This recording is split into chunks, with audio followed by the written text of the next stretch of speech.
मेरे प्यारे बच्चों नमस्कार।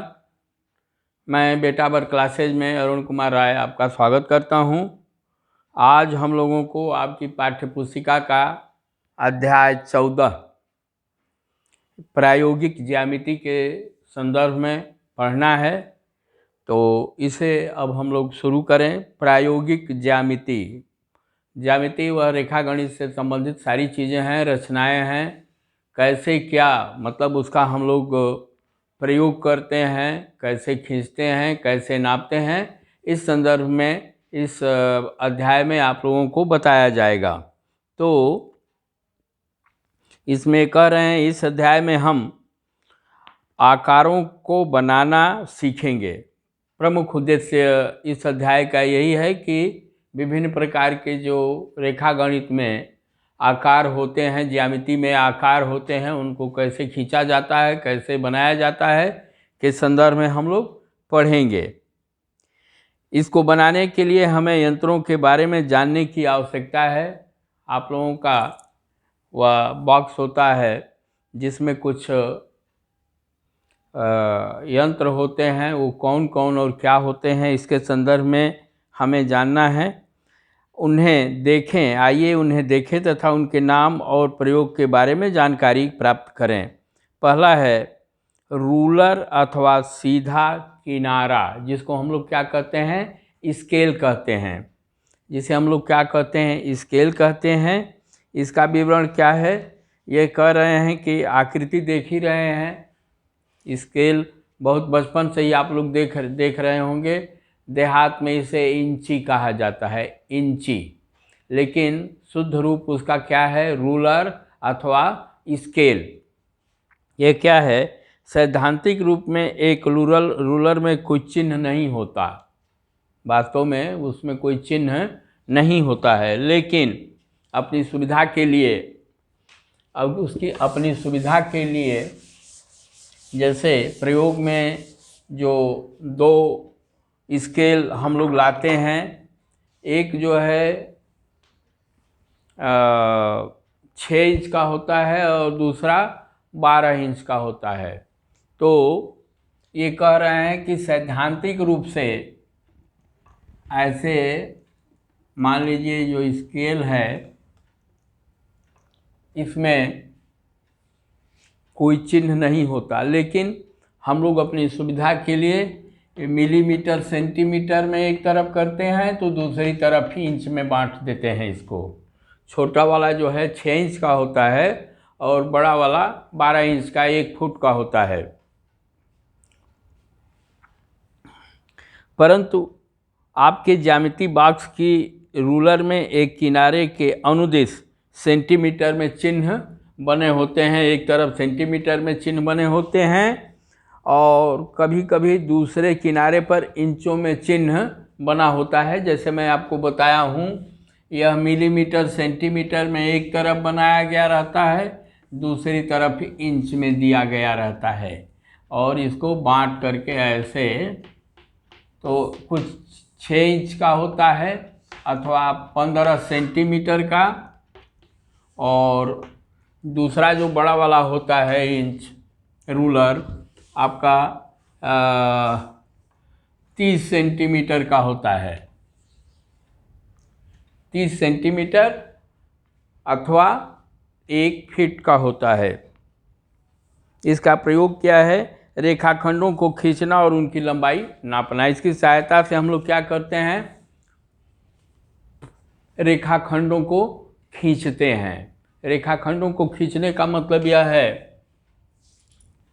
कि जैसे मान लीजिए इस बिंदु से इस बिंदु को हमको मिलाना होगा, तो यदि हाथ से हम लोग मिलाएंगे तो हमारी रेखा टेढ़ी हो सकती है, लेकिन इस बिंदु से इस बिंदु को मिलाने के लिए यदि हमको मिलाना होगा तो इन दोनों बिंदुओं पर रूलर को रख लेंगे और पेंसिल से इसको खींच लेंगे, इस रेखा को। इस रेखा के टेढ़ी होने की संभावना एकदम खत्म हो जाती है। तो रेखाखंडों को खींचने के लिए इसका प्रयोग किया जाता है, और दूसरा प्रयोग इसका नापने के लिए, यह दी गई रेखा कितनी लंबी है, क्या है, अथवा हमको दे दिया जाए कि 5 सेंटीमीटर की रेखा खींचिए, तो इसको लेकर के हम लोग खींच लेंगे। 10 सेंटीमीटर लंबी रेखा खींचिए तो उतनी लंबी हम लोग रेखा खींच लेंगे। इसका प्रयोग बचपन से नहीं, आप लोग कक्षा 2-3 में आए होंगे तभी से कर रहे होंगे, और आपके घर में भी इसका प्रयोग कभी न कभी पड़ता है। आपके परिवार के लोग, आपके माँ बाप, सभी लोग इसका प्रयोग अपने जीवन में कभी न कभी करते होंगे। इसके विषय में बहुत कुछ आप लोग जानते होंगे, मैं ये जान रहा हूँ। और फिर है दूसरा, आपके सेट बॉक्स में क्या होता है, प्रकार होता है। दूसरा क्या होता है, पहला था रूलर,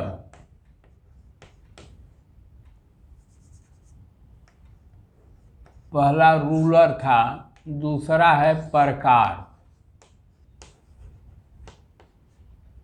प्रकार क्या होता है, किताब में देखिए ऐसे करके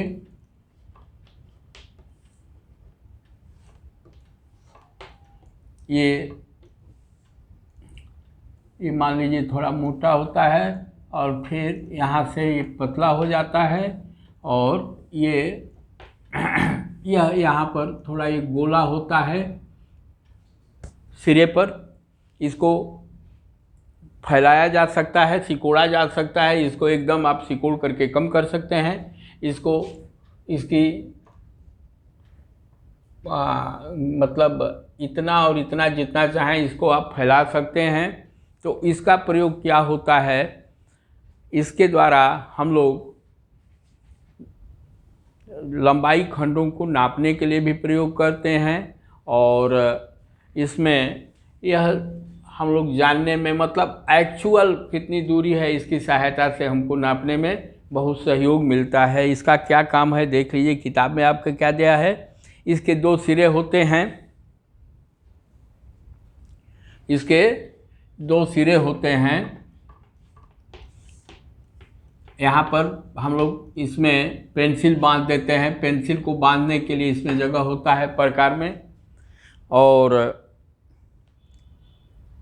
एक सिरा नुकीला होता है और दूसरे सिरे पर पेंसिल रखने का स्थान होता है। मतलब यह नुकीला होता है और यहाँ पर हम लोग पेंसिल आराम से इसमें लगा सकते हैं। थोड़ा सा मोटा टाइप होता है, गोल होल होता है, उसमें पेंसिल डाल करके हम लोग क्या करते हैं, कस देते हैं। इसका प्रयोग क्या होता है देख लिए, बराबर लंबाइयाँ अंकित करने के लिए। पहले ही मैं बताया कि लंबाइयों को खींचने के लिए, अंकित करने के लिए, परंतु उन्हें मापने के लिए नहीं किया जाता है। चाप और वृत्त खींचने के लिए। अब मान लीजिए हमको एक वृत्त खींचना है, त्रिज्या दी गई है, बिंदु दी गई है, तो मान लीजिए इस बिंदु पर हमें 5 सेंटीमीटर त्रिज्या का वृत्त खींचना है। तो जहाँ से खींचना होगा यह हमारा सेंटर हो जाएगा, जहाँ पर नुकीला इसका हिस्सा है यहाँ रख देंगे, और 5 सेंटीमीटर का चाप लेकर के, 5 सेंटीमीटर की दूरी लेकर के इसको सेंटर मान करके नुकीला हिस्सा यहाँ रख करके पेंसिल से इसके चारों ओर 5 सेंटीमीटर का हम लोग वृत्त खींच देते हैं। चाप खींचने के लिए, जैसे मान लीजिए यह रेखा है, ये रेखाखंड मान लीजिए कि 8 सेंटीमीटर का है, और ये हो कि इस पर एक चाप खींचिए। चाहे इस रेखा का 2 भाग करने के लिए भी इसका प्रयोग किया जाता है। मान लीजिए हमको 2 भाग करना है, तो एक ऊंचाई, एक दूरी ले करके इसको सेंटर बना करके पहले ऐसे चाप खींचेंगे, फिर इसको उसी चाप से इसको ऐसे करेंगे, जहाँ ये काटेंगे इस पर रेखा पर उसको लंब खींच देंगे। इस रेखा को यह 2 भाग में बांट देता है। बहुत सारे इसके प्रयोग हैं चाप खींचने के लिए। मान लीजिए हमको यह एक रेखा दी गई है, और ये हो कि इस पर एक चाप खींचिए, तो हम लोग ऐसे चाप खींच सकते हैं। अथवा यह सेंटर है और ये हो कि इस पर जो है आप 5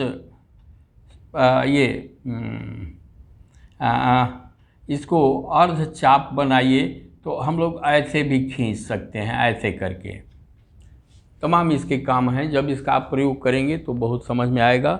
दूसरा है डिवाइडर। तीसरा ये डिवाइडर है।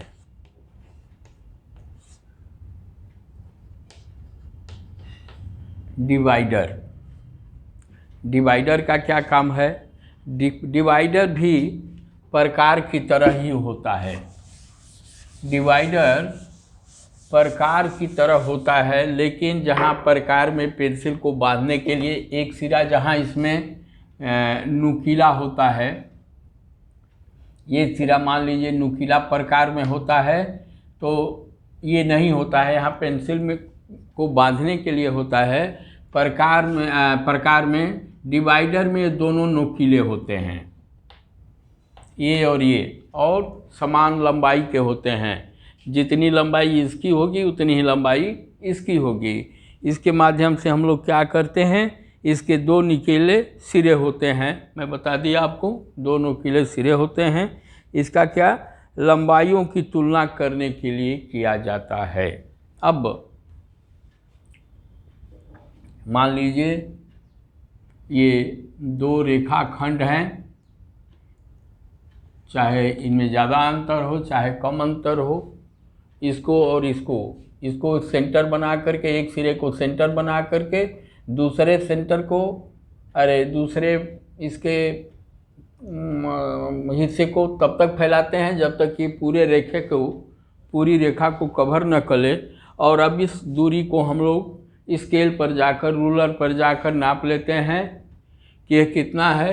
प्लस एक काम और हम कर सकते हैं इससे, कि मान लीजिए इसकी और इसकी लंबाई हम लोग नाप लिए, तो अब इसके सिरे पर इस लंबाई को रख करके हम लोग देखते हैं कि यह कितने पर कट रहा है और कितना बच जा रहा है, माने कौन रेखा लंबी है और कौन रेखा छोटी है। इसके माध्यम से हम लोग यह जान जाते हैं।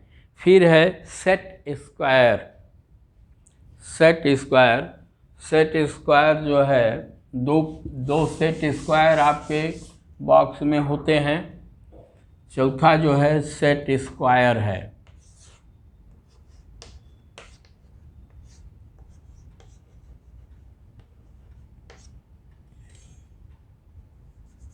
स्क्वायर यह क्या होता है, आपके सेट बॉक्स में यह 2 होता है। एक होता है जिसकी दोनों भुजाएं बराबर होती हैं, यह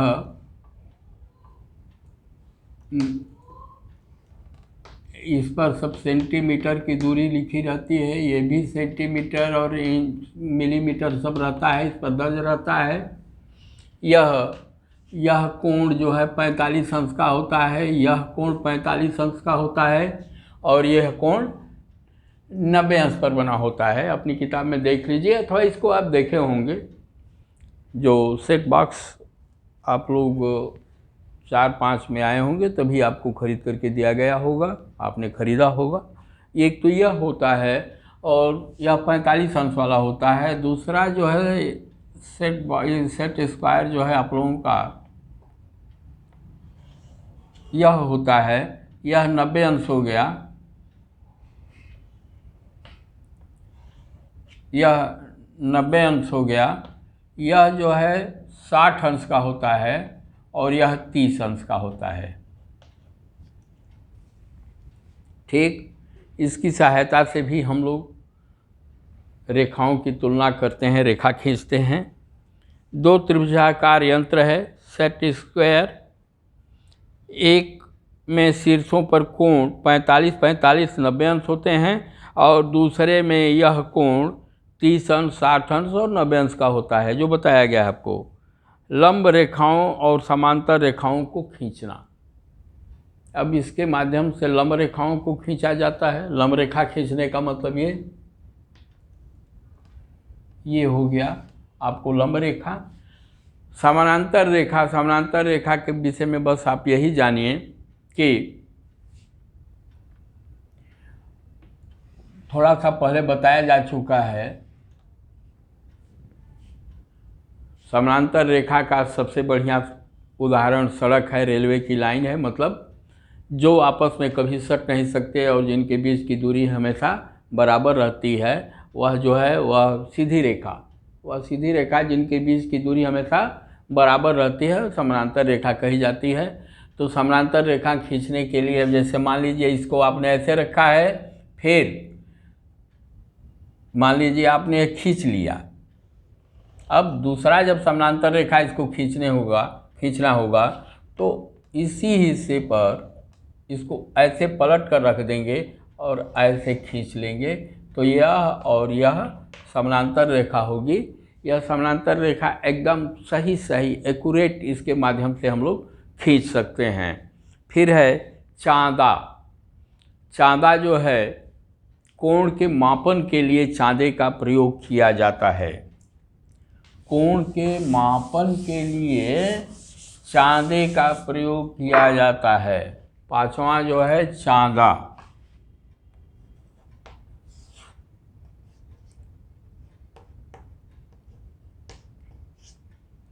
पांचवा जो है क्या है, चांदा है। चांदे के प्रयोग से हम कोण का मापन करते हैं। चांदा इस ढंग का होता है, यह आधार होता है और ये हो गया, ऐसे हो गया, इधर ऐसे ऐसे ऐसे ऐसे करके यह 90 अंश हुआ और फिर इधर से ऐसे ऐसे करके यहाँ पर 180 अंश होता है, यह 0 अंश होता है। एक यह मान लीजिए 1 हुआ तो फिर इधर से भी शुरू करेंगे तो यहाँ पर अब 1 से शुरू करेंगे, ये 90 अंश हो गया, फिर 180 अंश, मतलब 180 अंश दोनों तरफ से होता है। अब जैसे मान लीजिए इसकी सहायता से हमको 30 अंश का कोण बनाना होता है, तो एक रेखा खींच करके उस पर इसको, यह मान लीजिए हम लोगों का एक बिंदु हो जाएगा, ये इसका मध्य बिंदु, इसके मध्य बिंदु को यहाँ रख करके और इसको उस पर रख करके और 30 अंश मान लीजिए ये है, 30 अंश हम लोगों का यहाँ आता है, तो इस रेखा को ऐसे मिला करके ऐसे हम लोग कोण बनाते हैं। चांदा की सहायता से हम लोग कोण बनाते हैं। देखिए क्या लिखा है, एक अर्धवृत्ताकार यंत्र, अर्धवृत्ताकार, पूरा वृत्ताकार नहीं, अर्धवृत्ताकार यंत्र जिस पर 180 डिग्री भाग चिन्हित होते हैं। यह मापन दाईं ओर से शून्य से प्रारंभ होकर बाईं ओर 180 अंश पर समाप्त होता है। मतलब यहाँ एक शून्य से शुरू होकर के 180 अंश पर समाप्त होता है और ऐसा ही बाईं ओर से 0 से शुरू होकर के और यहाँ 180 अंश पर समाप्त होता है। मतलब मान लीजिए हमको इधर खींचना होगा 45 अंश का कोण, तो ऐसे खींच लेंगे। यदि ऐसे खींचना होगा तो उसको हम ऐसे भी खींच सकते हैं। भाई कोण तो किसी भी प्रकार से, चाहे ऐसे खींचिए 45 अंश या चाहे मान लीजिए हम लोग को ऐसे खींचना होगा तो 45 अंश। अब यदि यह दोनों तरफ नहीं रहेगा तो क्या होगा, दिक्कत हो जाएगा। हम इधर वाला तो खींच लेंगे जब यहाँ 0 से शुरू हो रहा है, लेकिन इधर नहीं खींच पाएंगे। तो उसी सुविधा को ठीक करने के लिए ये क्या है, दोनों तरफ से होता है। अब जैसे मान लीजिए इसका अनुप्रयोग कैसे होता है, क्या होता है, मैं बतला रहा हूँ आपको। जैसे मान लीजिए हम लोगों को एक त्रिभुज बनाना है जिसका एक कोण 60 अंश, एक को कोण 40 अंश हो और स्वाभाविक रूप से दूसरा कितने अंश का हो जाएगा, 80 अंश का हो जाएगा। अब मान लीजिए आधार है हम लोगों का, यहाँ वाला कोण यह 60 अंश का है, तो 60 अंश का मान लीजिए हम लोग ऐसे बना लेंगे। तो यह तो ठीक है क्योंकि यह 0 से शुरू है, यहाँ 60 आया, 60 पर यहाँ बिंदु लगा करके और यहाँ से यहाँ तक इसको हटा करके पहले निशान लगा लेंगे, फिर इसको मिला देंगे, 60 अंश का हो गया। लेकिन जब इस बिंदु से इधर खींचना होगा तो दिक्कत हो जाएगी ना, तो इसी से यह दोनों तरफ दिया रहता है। अब जैसे मान लीजिए 60 अंश का हो गया, इसको हमको 40 अंश का बनाना है, तो चांदे का इसको हम लोग इसका मध्य बिंदु यहाँ रखेंगे, इसको चांदे को इस पर रखेंगे यहाँ पर, और अब इधर से देखेंगे कि 40 अंश कहाँ आ रहा है। मान लीजिए 40 अंश ये आ गया, 40 अंश वाली रेखा हम लोगों की ये हो गई, तो इस रेखा, इस बिंदु को इस रेखा से मिलाते हुए ऐसे खींच देंगे, तो ये हम लोगों का 40 अंश का हो जाएगा। मतलब इसका दोनों तरफ से प्रयोग करने के लिए हमको सुविधा दी गई रहती है। तो ये हो गया हम लोगों का कोणों को खींचना और मापना। दे रहा है कोणों को खींचना और मापना।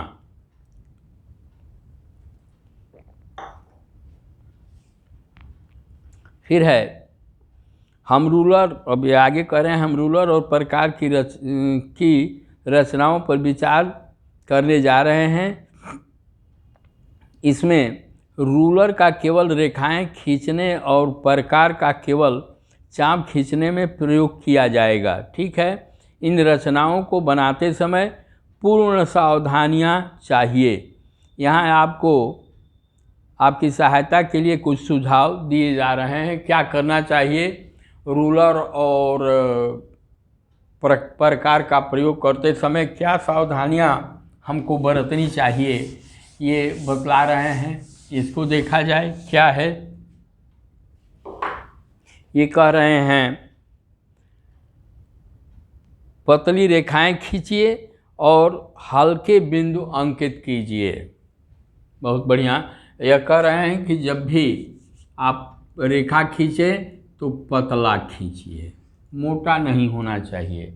मोटा करेंगे तो रेखा में मोटाई हो जाएगी, और बिंदु क्या है, हल्का होना चाहिए। मान लीजिए इतना बड़ा आप बिंदु डाल दें तो अब यही कोण यहीं पर 4-5 अंश का कोण बन जाएगा, केवल बिंदु के आकार से। यहीं पर मोटा खूब डाल देंगे तो 4-5 डिग्री का कोण बन जाएगा। और अब हम नापेंगे तो इसको बिंदु मानकर, मुख्य बिंदु मानकर कि इसको दिक्कत हो जाएगी। अतः बिंदु जब भी आप अंकित करें बहुत हल्का अंकित करें और उससे अपना मापन शुरू करें। दूसरा क्या है, अपने यंत्रों को नुकीले सिरे और पतले किनारे वाला बना कर रखिए। पेंसिल जो है आपकी मोटी नहीं होनी चाहिए। पेंसिल सबको जो है पतला बना कर रखिए। पेंसिल एकदम पतला हो, एकदम पतला हो, और ये प्रकार का सिरा जो है एकदम नुकीला होना चाहिए। ऐसा ना हो कि उससे आप लोग कागज़ छेदने के लिए चाहे कुछ कर दें तो वह मोटा हो जाता है और मापन में दिक्कत होती है। वह शुद्ध रूप से हमारी गणना को नहीं बता पाएगा। और तीसरा क्या है, अपने बॉक्स में 2 पेंसिल रखिए। अच्छी बात, एक प्रकार में लगाने के लिए और दूसरा एक प्रकार में रखने के लिए और दूसरी रेखा या वक्र खींचने के लिए और बिंदुओं को अंकित करने के लिए। ठीक है, 2 पेंसिल हमेशा रखनी चाहिए। एक प्रकार में आप कस देंगे, उसको टाइट कर दिया जाता है, और दूसरा रेखाओं को खींचने के लिए। अब इसमें दूसरा है पॉइंट 14.2 नंबर का पॉइंट है, सामने दर्शाए गए पहिए को देखिए। इसकी परिसीमा पर स्थित प्रत्येक बिंदु इसके केंद्र से बराबर दूरी पर होता है। जैसे वृत्त के विषय में आप पढ़ चुके हैं, वह पहिया है, वह एक वृत्त का उदाहरण है। क्या है, जैसे मान लीजिए यह हम लोग वृत्त बना रहे हैं। ठीक, यह वृत्त हुआ, वृत्त का एक सेंटर होता है और ये क्या होता है, परिधि होती है। परिधि का प्रत्येक बिंदु वृत्त के केंद्र से समान दूरी पर होती है। और इस दूरी को हम लोग क्या कहते हैं, चाहे यह दूरी हो, चाहे यह दूरी हो, चाहे कोई भी दूरी हो, वृत्त का कोई भी बिंदु सेंटर से सामान्य दूरी पर, समान दूरी पर होता है और इसको हम लोग क्या कहते हैं, त्रिज्या कहते हैं। क्या कहा जाता है, त्रिज्या कहा जाता है। इसको हम लोग त्रिज्या कहते हैं, त्रिज्या। इसको हम लोग क्या कहते हैं, त्रिज्या कहते हैं। और त्रिज्या जो है वृत्त की एक ही होती है, किसी दी गई वृत्त की त्रिज्या एक ही होती है। एक ही मीन्स उसकी लंबाई एक ही होती है। अलग अलग बिंदुओं के लिए अलग अलग, एक ही वृत्त के लिए एक ही वृत्त के लिए त्रिज्या एक ही होती है। मतलब कहीं से भी उसकी दूरी परिधि की हमेशा बराबर होती है। चाहे इसको लीजिए, चाहे इसको लीजिए, चाहे इसको लीजिए, चाहे इसको लीजिए, त्रिज्या वृत्त की सदैव बराबर होती है, जो वृत्त के केंद्र से परिधि तक खींची जाती है। और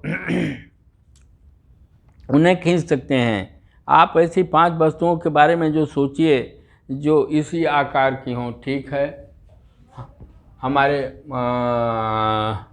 हमारे वो क्या कहते हैं, साइकिल का पहिया, घर पर जो मिक्सी है वह, उसका मुंह, फिर मोटरसाइकिल का पहिया, साइकिल का पहिया, कार का पहिया, और क्या कहते हैं, आपके घर की थाली, आपके घर का गिलास, ये क्या है, सबका मुंह गोला होता है। वह आपके घर में वो कोल्ड ड्रिंक आता होगा, चाहे जो भी बोतल आती होगी, उसका मुंह गोला एकदम होता है। कप, उसका मुंह गोला होता है। बहुत सारे उदाहरण हैं जो भी आप अपने जीवन में देख रहे हैं जिसका मुंह गोला हो, इसी आधार पर खींचा जाता है और बनाया जाता है। फिर है 14.21, एक वृत्त खींचना जब उसकी त्रिज्या ज्ञात हो।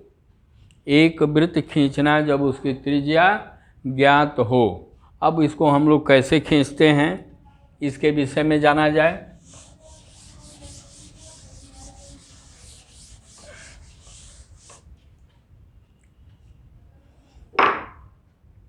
वृत्त खींचने के लिए दी गई त्रिज्या के बराबर वृत्त खींचने के लिए हम लोग रूलर का, स्केल का और प्रकार का प्रयोग करते हैं। तो जैसे मान लीजिए यह सेंटर है, यह सेंटर है और इस पर हम लोगों को 6 सेंटीमीटर त्रिज्या का वृत्त बनाना है। मतलब इससे यह त्रिज्या हो गई 6 सेंटीमीटर। यह मान लीजिए 6 सेंटीमीटर हो गया और यह इस बिंदु से बनाना है, चाहे किसी बिंदु से, कहीं से भी आप बनाइए। तो ये 6 सेंटीमीटर पहले हम क्या करेंगे, पहले जो है रूलर पर, जो हमारा रूलर है जिस पर कि सेंटीमीटर और मिलीमीटर और इंच का चिन्ह दिया गया रहता है, यहाँ शून्य पर रख करके और 6 सेंटीमीटर का चाप लेंगे। मतलब प्रकार को इतना बढ़ाएंगे कि इसका नुकीला वाला सिरा इस पर हो, इसके शून्य पर हो, इस रूलर के, और 6 सेंटीमीटर के, मतलब 6 सेंटीमीटर का जहाँ चिन्ह हो वहाँ जो है हमारे पेंसिल का नुकीला हिस्सा पड़ना चाहिए। तो इसको जब हम अब नाप लेंगे, मान लीजिए 6 सेंटीमीटर यह हो गया, तो अब इसको सेंटर मान करके 6 सेंटीमीटर का त्रिज्या लेकर के हम लोग ऐसे इसके चारों ओर घुमा देंगे, तो यह हमारे वृत्त की रचना हो जाएगी। फिर है, अब देखिए क्या कह रहे हैं। मान लीजिए कि हमें 3 सेंटीमीटर त्रिज्या का एक वृत्त खींचना चाहते हैं। हमें अपने प्रकार का प्रयोग करने की आवश्यकता है। यह निम्न चरणों में किया जाएगा। अब इसमें क्या क्या चरण है इसको ये बतला रहे हैं। पहला चरण है, प्रकार को वांछित त्रिज्या 3 सेंटीमीटर के लिए खोलिए। हम लोगों ने यहाँ खोल लिया। यह मान लीजिए प्रकार है हम लोगों का ठीक है। यहाँ से इसका नुकीला सिरा ये हो गया, यहाँ हम लोग शून्य पर रखें और 3 सेंटीमीटर कर रहे हैं तो मैं 3 सेंटीमीटर, और 3 सेंटीमीटर यहाँ है तो यहाँ 3 सेंटीमीटर की दूरी तक इसको पहले हम लोग क्या करेंगे, बढ़ाएंगे। ठीक, एक नुकीली पेंसिल से एक बिंदु अंकित कीजिए। यह हम लोग एक बिंदु अंकित कर लेंगे, इस पर इसका नुकीला सिरा रख लेंगे प्रकार का, जिसे हम वृत्त का केंद्र बनाना चाहते हैं। मतलब मान लीजिए इस बिंदु को हम लोग दिए गए वृत्त का केंद्र बनाना चाहते हैं, तो यहाँ इसको हम लोग रख लेंगे। इसे बिंदु O से नामित कीजिए। हम इसको क्या कहेंगे, यह बिंदु हमारा O हो गया। ठीक है, फिर प्रकार के नुकीले सिरे को O पर रखिए, प्रकार के नुकीले सिरे को O पर रखिए। ठीक है, और वृत्त खींचने के लिए प्रकार को धीरे धीरे घुमाइए, तेज़ी से मत घुमाइए, नहीं तो रेखा थोड़ा इधर से उधर हो सकती है। यह बिंदु, मूल बिंदु जिसको मुख्य बिंदु हम लोग मान रहे हैं, सेंटर मान रहे हैं, केंद्र बिंदु मान रहे हैं, वो भी थोड़ा आगे पीछे खिसक जाएगा। ध्यान रखिए कि चक्कर एक ही बार में पूरा किया जाए, एक ही बार में पूरा करना चाहिए। 2 बार करेंगे थोड़ा ये खिसक जाएगा, आगे पीछे हो जाएगा। दूसरी रेखा खींचना चाहेंगे तो पता चलेगा कि ये यहाँ से ऐसे आ गया तो ये यहाँ से भीतर हो गया। ठीक, तो हमारे वृत्त की रूपरेखा क्या हो जाएगी, खराब हो जाएगी। अब ये प्रश्नावली दे रहे हैं 14.1 3.2 सेंटीमीटर त्रिज्या का वृत्त खींचिए। हम ऐसे ही खींच लेंगे जैसे पीछे बताया गया है। फिर है एक ही केंद्र O लेकर 4 सेंटीमीटर और 2.5 सेंटीमीटर वाले वृत्त खींचिए। ठीक है, अब मान लीजिए हमारा स्केल हो गया, तो पहले हम लोग क्या करेंगे, एक यह हमारा बिंदु हो गया O। ठीक, इसी के चारों तरफ पहले हम लोग ऐसे 4 सेंटीमीटर की दूरी ले लेंगे प्रकार में और वृत्त खींचेंगे। ये हो जाएगा हम लोगों का वृत्त 4 सेंटीमीटर त्रिज्या का। और फिर कह रहे हैं कि इसके अंदर, इसी के अंदर कह रहे हैं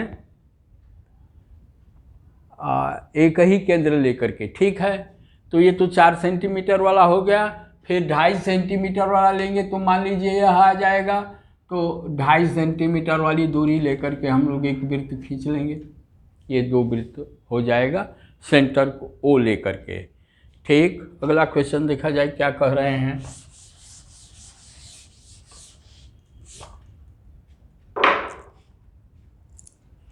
अगला है एक वृत्त और उसके कोई 2 व्यास खींचिए। ठीक, बहुत बढ़िया। और यदि आप इन व्यासों के सिरों को जोड़ दें तो कौन सी आकृति प्राप्त होती है। यदि व्यास परस्पर लंब हों तो कौन सी आकृति प्राप्त होगी। आप अपने उत्तर की जांच किस प्रकार करेंगे।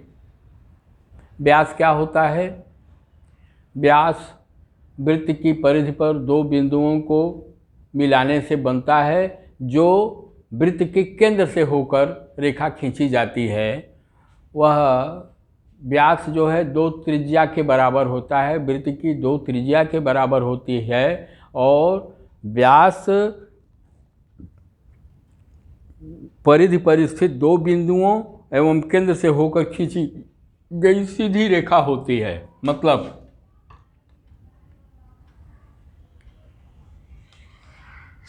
ये मान लीजिए आपका वृत्त हुआ और यह सेंटर हुआ, तो इसका व्यास क्या होगा, यहाँ से लेकर इस सेंटर से होते हुए इस बिंदु तक खींची गई सीधी रेखा होती है। यह मान लीजिए O है, यह जो है मान लीजिए A है, यह B है। तो व्यास वह AOB रेखा सीधी रेखा है जो वृत्त के एक बिंदु से हो करके सेंटर से होते हुए, केंद्र से होते हुए दूसरे व्यास के सिरे पर, वृत्त के सिरे तक खींची जाती है, मतलब व्यास के वृत्त के परिधि तक खींची जाती है। ऐसा नहीं हो सकता कि एक आपने ऐसे खींच दिया है और आपने इसको ऐसे खींच दिया और इसको कहें कि यह व्यास है। जी नहीं, वह व्यास नहीं है।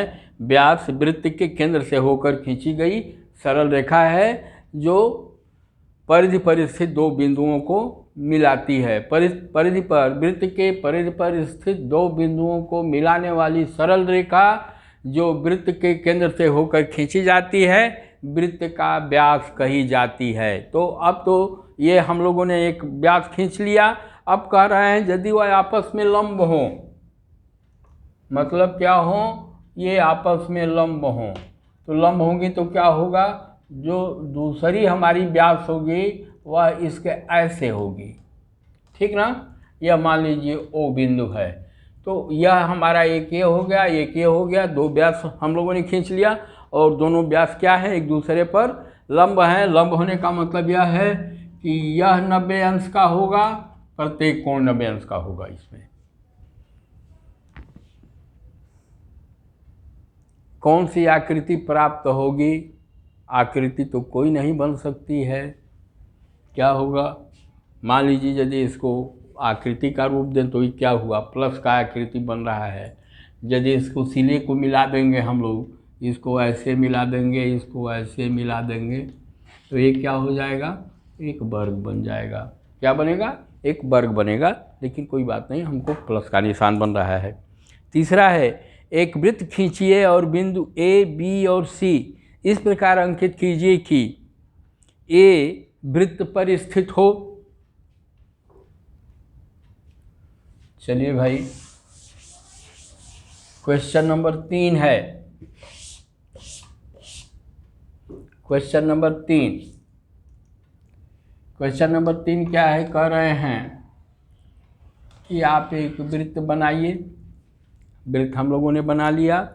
अब क्या कह रहे हैं, 3 बिंदु दे रहे हैं। क्या क्या है, मान लीजिए इसका सेंटर ओ है, इसका सेंटर हम लोगों ने ओ मान लिया और कह रहे हैं कि बिंदु ए वृत्त पर स्थित हो, मतलब यह हो गया।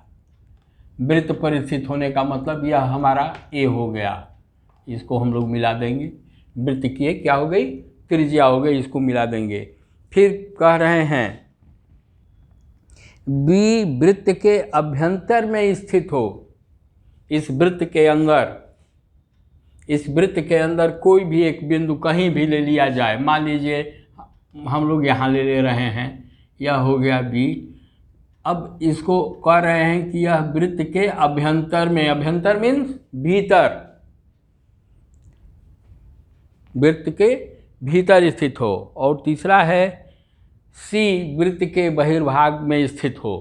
तो ये वृत्त पर हो गया, ये अभ्यंतर हो गया, और सी मान लीजिए हम लोग यहाँ पर मान ले रहे हैं, यह सी हो गया। इसको भी आप मिलाना चाहें तो मिला दीजिए, ये बहिर्भाग पर स्थित हो गया है। अब क्वेश्चन नंबर 5, क्वेश्चन नंबर 5 है, एक मान लीजिए ए और बी समान त्रिज्याओं वाले दो वृत्तों के केंद्र हैं।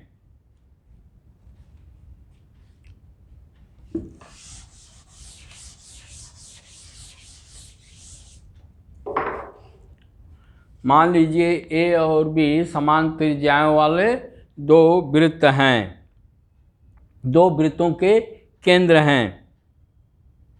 इन्हें इस प्रकार खींचिए ताकि एक वृत्त दूसरे के केंद्र से होकर जाए। अच्छी बात, ठीक है। इन्हें सी और डी पर प्रतिच्छेद करने दीजिए। अब देखिए, बहुत बढ़िया,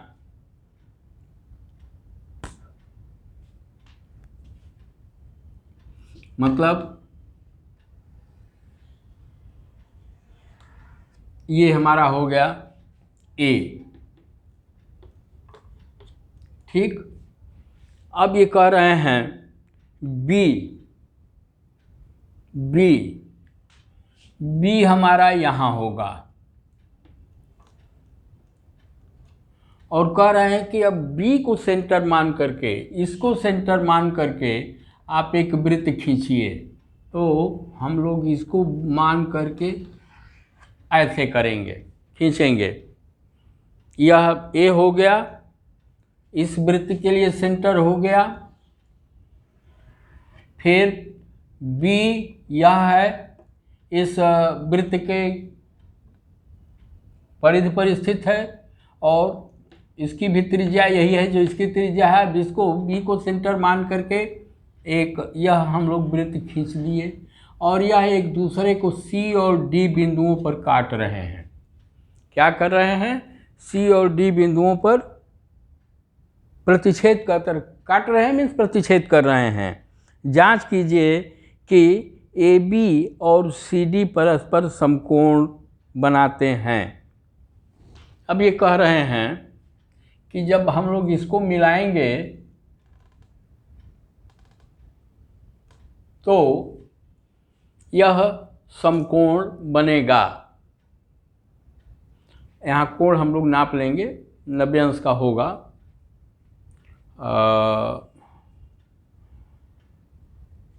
ये एक दूसरे पर लंब होंगे क्योंकि यह एक सीधी रेखा होती है, ये 90 अंश का होता है। इसके लिए थ्योरम है जिसको आपको आगे के क्लासों में पढ़ाया जाता है, क्यों लंब होता है, काहे के लिए होता है, यह बात की है, ठीक ना। तो इस प्रकार यह एक्सरसाइज और यहाँ तक हम लोगों का पूरा हुआ। फिर एक रेखाखंड, एक रेखाखंड, इसको भी हम लोग पढ़ लें। चलिए, एक रेखाखंड खींचना।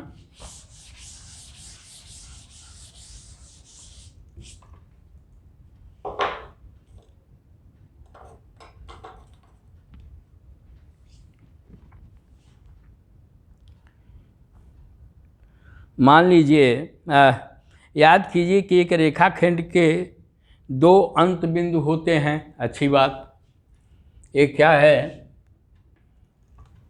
यह रेखाखंड है मान लीजिए, तो इसका एक बिंदु यह होगा तो यह बिंदु यह होगा। दो अंत बिंदु होते हैं। यहाँ से यदि देखेंगे तो यह इसका अंतिम बिंदु है, यहाँ से यदि देखेंगे तो इसका अंतिम बिंदु यह है। यह रेखाखंड हो गया। फिर क्या कह रहे हैं, इसी कारण हम इसकी लंबाई रूलर से माप सकते हैं। चूँकि यह सीधी रेखा है तो इसकी लंबाई हम लोग रूलर से माप लेंगे, ठीक है।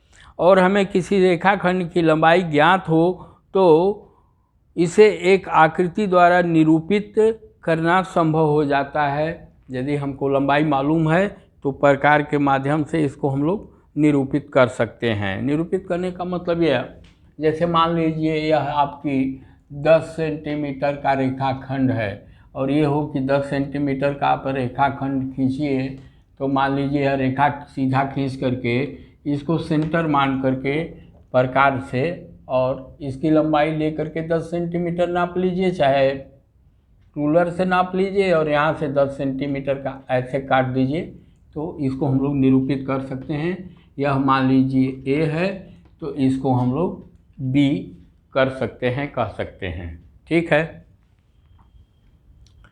एक दी हुई लंबाई के रेखाखंड की रचना करना। मान लीजिए हमें 4.7 सेंटीमीटर लंबी एक रेखाखंड की रचना करना चाहते हैं। हम रूलर का प्रयोग करके 4.7 सेंटीमीटर की दूरी को दो बिंदु A और B अंकित करते हैं। A और B को मिलाने पर हमें रेखाखंड AB प्राप्त होता है। कैसे रेखाखंड खींचते हैं? रूलर और प्रकार के सहायता से। इसको मैं बता चुका हूँ। चाहे डिवाइडर से भी 4.7 सेंटीमीटर की दूरी लेकर के हम लोग खींच सकते हैं। बिंदु A और B को अंकित करते समय हमें रूलर पर सीधे नीचे की ओर देखना चाहिए। मतलब ऐसा नहीं है कि हम लोग खींच रहे हैं और ऐसे देख रहे हैं, नहीं, एकदम सीधे देखिए कि 4.7 सेंटीमीटर, शून्य से 4.7 जहाँ आए वहीं अपनी पेंसिल को रोक दीजिए, वही हमारा रेखाखंड होगा। अन्यथा हमें सही उत्तर प्राप्त नहीं होगा। रूलर और प्रकार का प्रयोग। एक अच्छी विधि यह होगी कि दी हुई लंबाई की एक रेखाखंड की रचना करने के लिए प्रकार का प्रयोग करें, जो मैं बताया हूँ कैसे किया जाएगा प्रकार का प्रयोग। एक रेखा L खींचिए और उस पर एक बिंदु A अंकित कर लीजिए, ठीक है, जैसे अभी मैं बताया हूँ आप लोगों को यहाँ पर। फिर क्या करना है, प्रकार के नुकीले सिरे को रूलर के शून्य पर रखिए, रूलर के शून्य पर रखिए। अब यहाँ रूलर आपका आ गया, यहाँ ये रूलर हो गया, इसके शून्य पर जो है प्रकार के नुकीले सिरे को रखिए। फिर और इस प्रकार खींचिए कि पेंसिल वाला सिरा 4 मतलब उसको थोड़ा फैलाना पड़ेगा, खींचना पड़ेगा, 4.7 सेंटीमीटर पर आ जाए। तो 4.7 सेंटीमीटर पर जब ये आ जाएगा, मतलब मान लीजिए रूलर को हम लोग प्रकार यहाँ है, यहाँ से यह जो है इसका 0 वाला हो गया, और दूसरा 4.7 सेंटीमीटर की दूरी पर ला करके यह दूरी हमारा हो गया। अब इसको यहाँ पर लाएंगे हम लोग, इसके नुकीले सिरे को, इसको हम लोग यहाँ लाएंगे और इससे जो है इसको ऐसे काटेंगे तो ये 4.7 सेंटीमीटर का हो जाएगा। यह सावधानी लेते हुए कि रूलर के फैलाव में कोई परिवर्तन न हो, ऐसा न हो कि वह कम हो जाए और ज़्यादा हो जाए। उसके नुकीले सिरे को बिंदु A पर रखें और L को B पर काटता हुआ, मतलब यह इसको क्या कह रहे हैं, इस लाइन को यह कह रहे हैं कि मान लीजिए आपने L लाइन खींचा है, को काटता हुआ एक चाप लगा दीजिए। यह चाप हम लोग लगा देंगे, 4.7 सेंटीमीटर की ये दूरी का हमारा चाप हो जाएगा, दूरी हो जाएगी। और AB रेखा AB वांछित लंबाई 4.7 सेंटीमीटर का एक रेखाखंड हो जाएगा। चलिए अब प्रश्नावली 14.2, प्रश्नावली 14.2।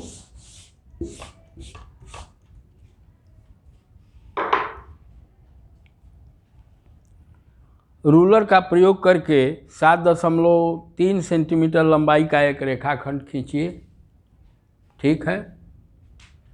मान लीजिए आपने यह 14. एक्सरसाइज 14.2 है। आप पहले एक रेखाखंड खींच लेंगे, उस पर अपने रूलर को रखेंगे।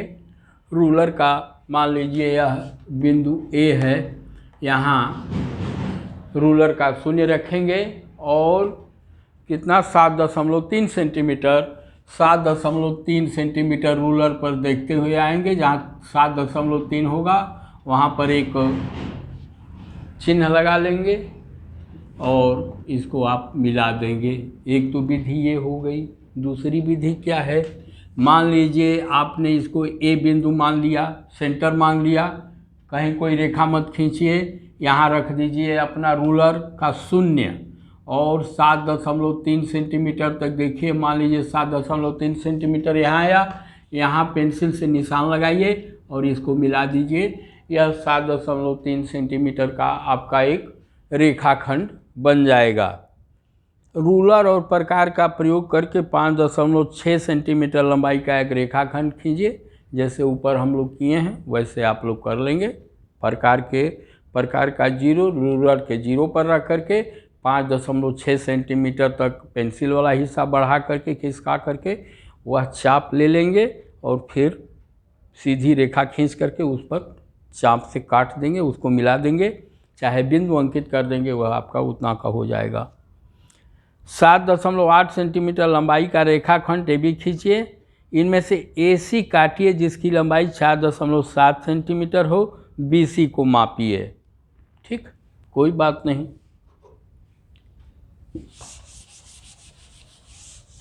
ये क्या कह रहे हैं, 7.8 सेंटीमीटर लंबाई का रेखाखंड खींचिए। तो ठीक है, यह ये हो गया। मान लीजिए यह B हो गया, इसकी दूरी हो गई 7.8 सेंटीमीटर। ठीक, यह रूलर का प्रयोग करके हम लोग खींच लेंगे 7.8 सेंटीमीटर। फिर अगला क्या कह रहे हैं, इसमें ऐसी काटिए जिसकी लंबाई 4.7 सेंटीमीटर हो। अब इसमें एक यह 7.8 सेंटीमीटर है, मान लीजिए 4.7 सेंटीमीटर, यहाँ से फिर 0 रख करके 4.7 सेंटीमीटर, ये मान लीजिए ये हो गया, यह बिंदु C हो गया और इसकी दूरी कितनी है 4.7 सेंटीमीटर। अब इसको नापने के लिए कह रहे हैं, तो भाई 7.8 सेंटीमीटर है, 4.7 सेंटीमीटर आपने काट लिया, तो यह दूरी कितनी हो जाएगी, नापने पर 3.1 सेंटीमीटर होगी। 7.8 में से 4.7 घटा देंगे तो 3.1 बचेगा ही। फिर है 3.9 सेंटीमीटर लंबाई का रेखाखंड दिया गया है। एक रेखाखंड PQ खींचिए जो रेखाखंड AB का दोगुना हो। मापन से अपनी रचना की जांच कीजिए। बहुत बढ़िया, 3.9 सेंटीमीटर। चलिए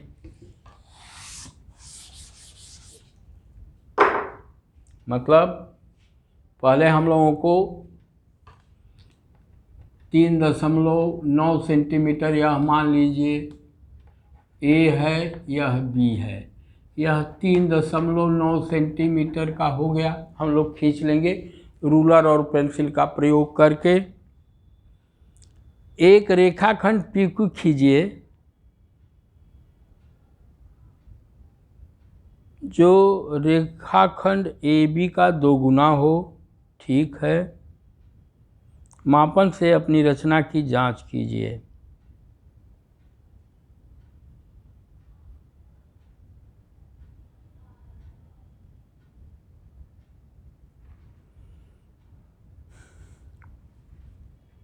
ठीक, यह 3.9 सेंटीमीटर का हो गया। अब कह रहे हैं कि एक रेखाखंड खींचिए जो PQ क्या हो, इसके दूना 3.9 का दूना, 3.9 का दूना क्या होगा 7.8। तो एक तो 3.9 कर लेंगे, फिर या तो रूलर और प्रकार की सहायता से 7.8, मतलब इसको आगे बढ़ा करके मान लीजिए हम लोग ये कर लिए 7.8 हो गया। यहाँ से यहाँ की दूरी हो जाएगी 7.8। अब ये क्या कह रहे हैं,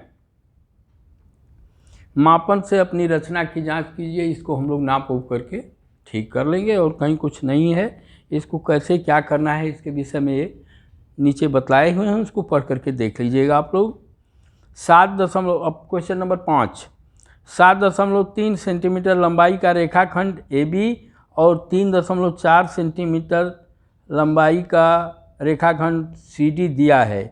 एक रेखाखंड XY खींचिए ताकि XY की लंबाई AB और CD की लंबाई के अंतर के बराबर हो।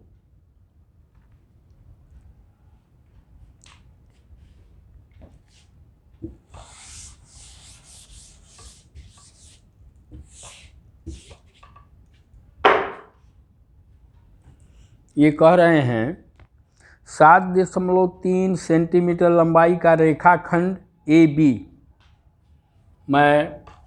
मैंने 7.3 सेंटीमीटर का रेखाखंड AB खींच लिया।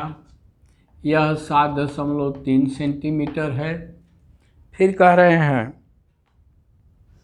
3.4 सेंटीमीटर लंबाई का रेखाखंड CD दिया है।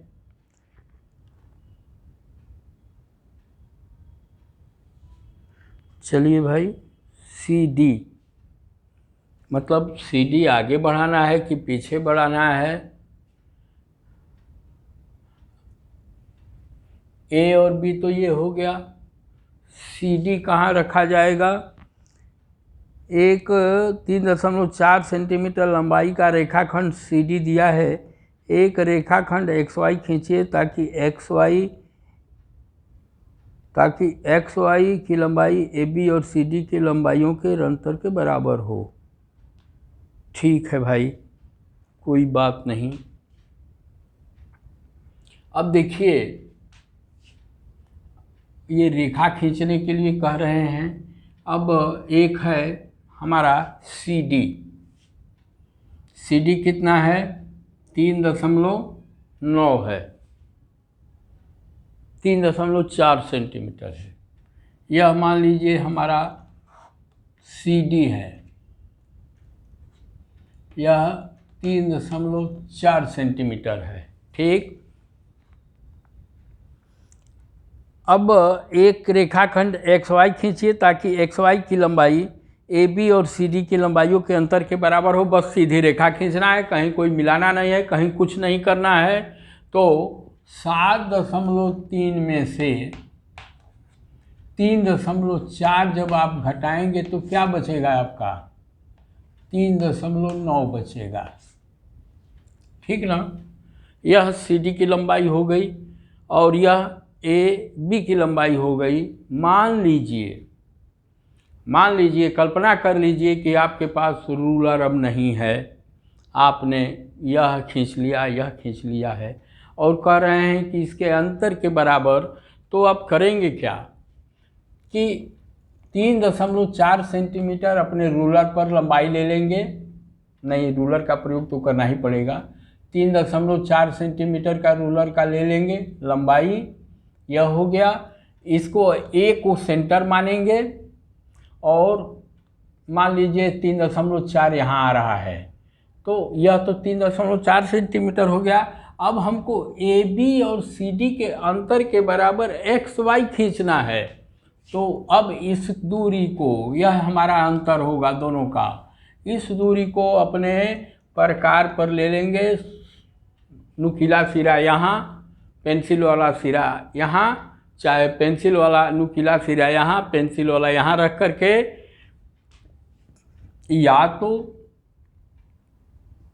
हाँ, अब इसको यहाँ करेंगे और एक सीधी रेखा खींच करके इस पर 3 यह मान लीजिए नुकीला सिरा हो जाएगा, वो हो जाएगा 3.9 सेंटीमीटर का एक चाप खींच देंगे और इसको आप कह देंगे कि यह जो है हमारा क्या है, XY, ओ नहीं, X और Y रेखा है।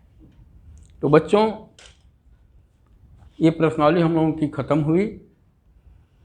यदि आपको अच्छा लगा हो तो आप लोगों से अनुरोध है कि आप लोग इसे लाइक करें, शेयर करें एवं सब्सक्राइब करें। धन्यवाद।